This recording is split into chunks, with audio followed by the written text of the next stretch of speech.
آقای امیر قلعه‌نویی.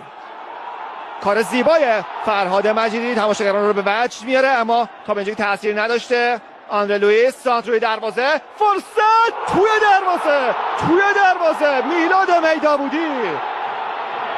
1-0 استقلال جلو میفته. یک بار دیگه حرکت از بازیکن استقلال.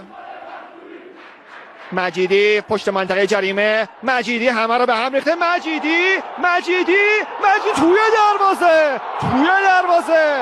یه گل انفرادی عالی از فرهاد مجیدی حساب کار رو 2-0 میکنه. تیم ملی همه در مقابل حرکت بازیکنی که به تیم ملی دعوت نشده جا موندن. آندره لوئیس گل میندازه به محوطه جریمه، فرصت برای بازیکن استقلال، این ضربه و توی دروازه میلاد میدابودی. چقدر قشنگ زد. 3-0